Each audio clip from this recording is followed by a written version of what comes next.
ሰላም ጤና ይስጥልን ተመልካቾቻችን ከአንከር ሚዲያ ዝግጅት ክፍል ያክብሮ ሰላምታችንን እናቀርባለን። የዕለቱን ዜናዎች ከዘውትር ተሳታፊያችን ጋር በመሆን አቀርባለሁ። መልካም ጊዜ። በአዲስ አበባና አካባቢው መጠነ ሰፊ አሰሳና ፍተሻ እንደሚካሄድ ተገለጸ።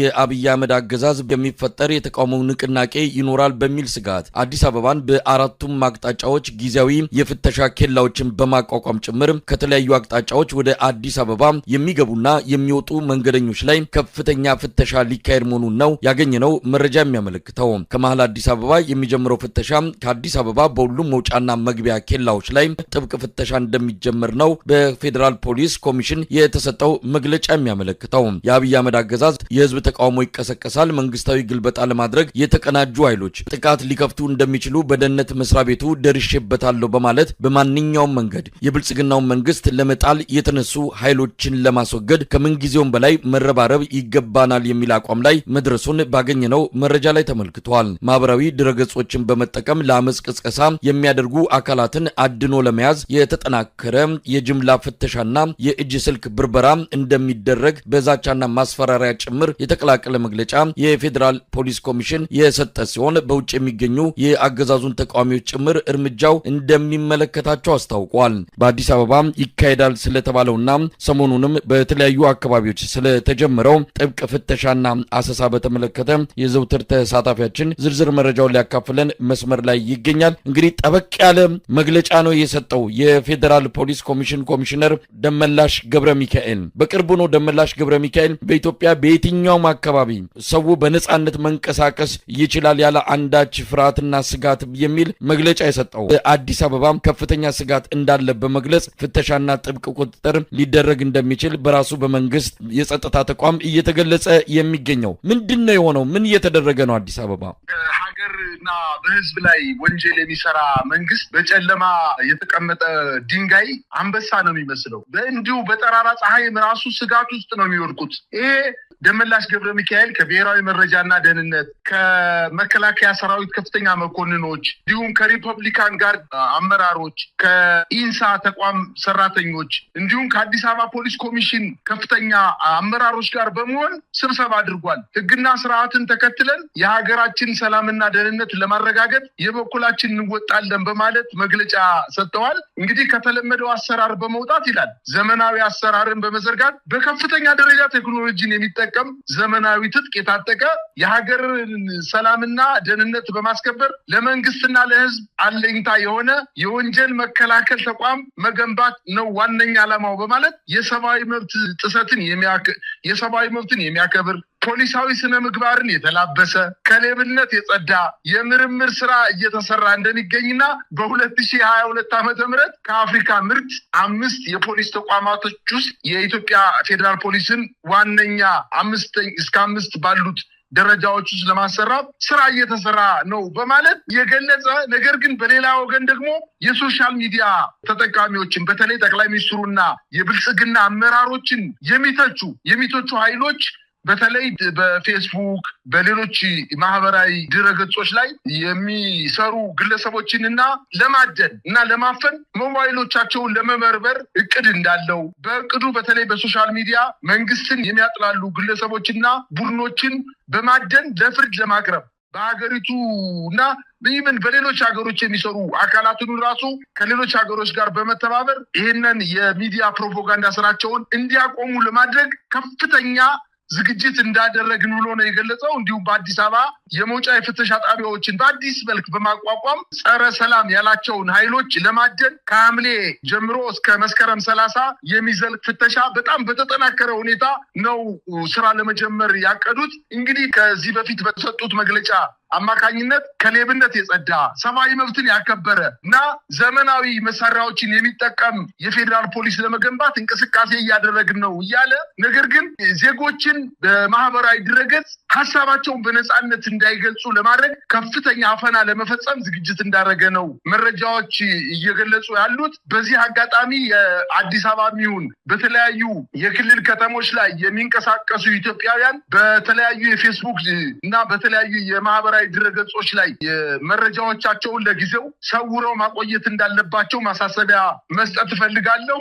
እንግዲህ ደመላሽ ገብረ ሚካኤል ከኢትዮጵያ ፌዴራል ፖሊስ ከፍተኛ ኃላፊዎች፣ ከመከላከያ ከፍተኛ መኮንኖች፣ ከውጭ ጉዳይ ሚኒስቴር፣ ከሪፐብሊካን ጋርድ አባላት፣ ከብሔራዊ መረጃና ደህንነት ከአዲስ አበባ ፖሊስ ጋር በመተባበር የእንግዳ ማረፊያዎችን ጨምሮ በበርካታ የከተማዋ ቦታዎች ላይ ጥብቅ ፍተሻ ለማድረግ እንዳቀደ በይፋ ተናግሯል። በተለይ አብይ አህመድ የመጪውን ክረምት ወራት አዲስ አበባ ላይ ችግር ይፈጠራል በማለት ከፍተኛ ስጋት ላይ ሲሆን በከተማዋ በሁሉም አቅጣጫዎች መግቢያ በሮች አዳዲስ በጣም የተጠናከረ ፍተሻዎችን የፍተሻ ጣቢያዎችን በማቋቋም በመሃል ከተማም እንዲሁ የተጠናከረ ፍተሻ በማድረግ በፌስቡክ በሌሎችም የማህበራዊ ድረገጾች ላይ መንግስትን የሚያጠላሉ ነገሮችን የሚጽፉ ወይንም ላይክ እና ሼር የሚያደርጉ አካላትን አፍኖ እንደተለመደው ድብደባና ግድያ፣ ዘረፋ ለመፈጸም እቅድ እንዳለው ነው። ከዚህ በፊት እንደሚታወቀው የፌዴራል ፖሊስም ይሁን አጠቃላይ የኢትዮጵያ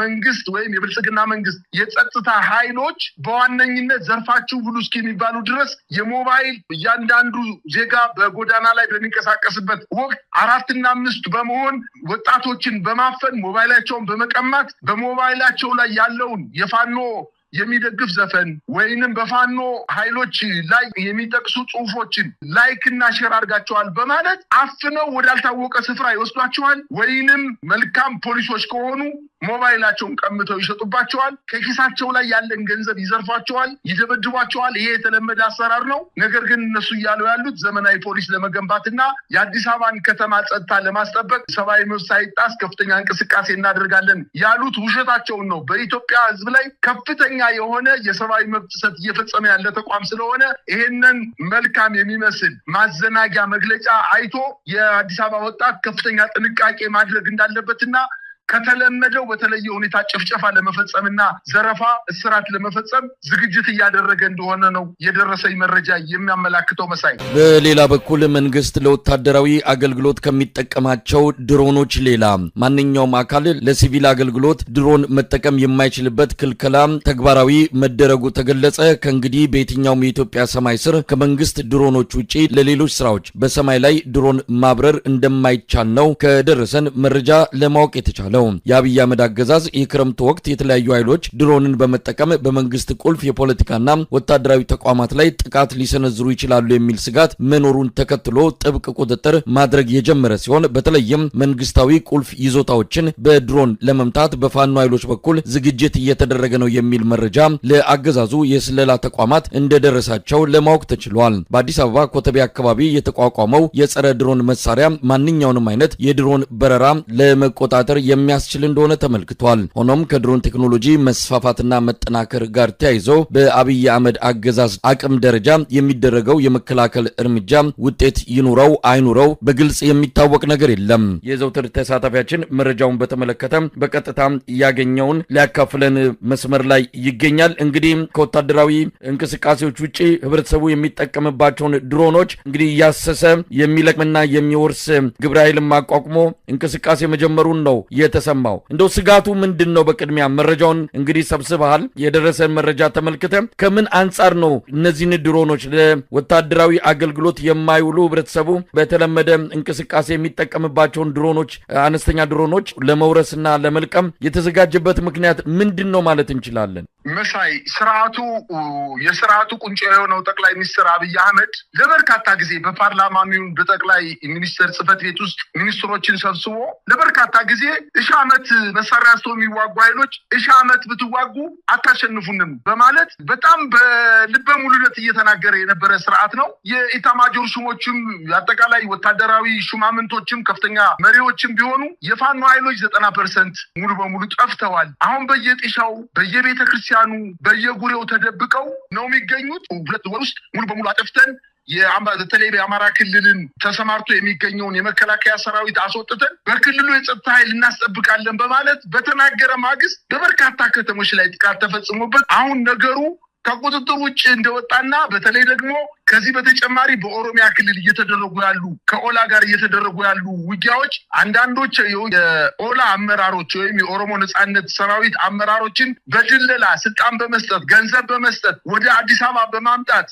ለማብረድ ሙከራ ያደረገ ቢሆንም ይሄ ነገር አልተሳካለትም። ስለዚህ ነገሩ በጣም እየገፋ ወደ አዲስ አበባ በመንግስት ላይ የጸጥታ ችግር ሊፈጥር የሚችልና ነገሩ እየገፋ በመምጣቱ ምክንያት ስርዓቱ ከፍተኛ መረበሽ ውስጥ ነው ያለው። ስለዚህ እያንዳንዷን ቀዳዳ መድፈን ነው የሚፈልገው። ነገሩ ቀዳዳውን ቢደፍነው ከመሸነፍ የማይቀርለት መሆኑን በበርካታ ምክንያቶች መግለጽ ቢቻልም ነገር ግን በአዲስ አበባ በተለይ የብሔራዊ መረጃና ደህንነት ከፌዴራል ፖሊስ ኮሚሽን ጋር በመተባበር በከተማዋ በተለያዩ ድርጅቶች ባለቤትነት ለፊልም ቀረጻ የሚያገለግሉ ትንንሽ ድሮኖችን በዚህ ሳምንት ጀምሮ ከድርጅቶችን እየቀማ እንደሚገኝና በተለይ ኮተቤ በሚገኘው የደህንነት መስሪያ ቤት ግቢ ውስጥ አንቲ ድሮን በመትከል በአዲስ አበባ የሚንቀሳቀሱ ድሮኖች ለፊልም ቀረጻ ሊሆን ይችላል። በተለይ በዋናነት የሃይማኖት ተቋማት ለሃይማኖት ክብረ በዓል ወቅት የህብረተሰቡን ዝማሬ መላእክትን ይሁንም ሌሎችንም የሃይማኖት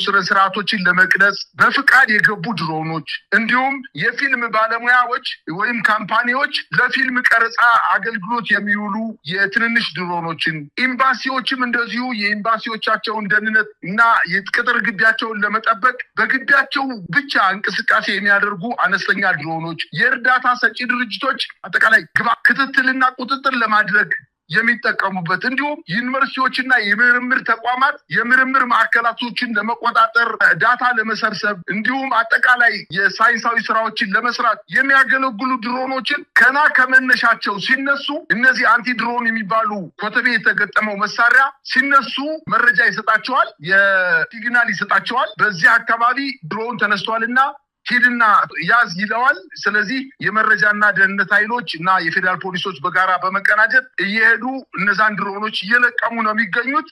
ይሄ የሚያሳየው የብልጽግና መንግስት ከፍተኛ ስጋት ላይ መውደቁን ነው የሚያመለክተው። በአጠቃላይ ሲፈራው የነበረው ወይንም ሲዝትባቸው የነበሩት የፋኖ ኃይሎች እንዲሁም የኦሮሞ ነጻነት ሰራዊት ከተለያየ አቅጣጫ ወደ አዲስ አበባ እየተቃረቡ በመጣታቸውና የመከላከያ ሰራዊቱን በአጠቃላይ የመዋጋት ሞራሉ እየቀነሰና እየፈረሰ እጁን ለፋኖ ኃይሎች እንዲሁ ለኦላ እየሰጠ በመሆኑ ስርዓቱ ከፍተኛ ስጋትና ፍርሃት ውስጥ እንደወደቀና ይሄን ስጋትና ፍርሃት ለማስወገድ ያገኘውን አጋጣሚ ሁሉ ለስርዓቱ አስቸጋሪ ናቸው ወይ የሚላቸውን ማንኛውንም ነገር ለማድረግ ዝግጅት አድርጎ ወደ ተግባራዊ እንቅስቃሴ እንደገባ ነው የሚያሳየው።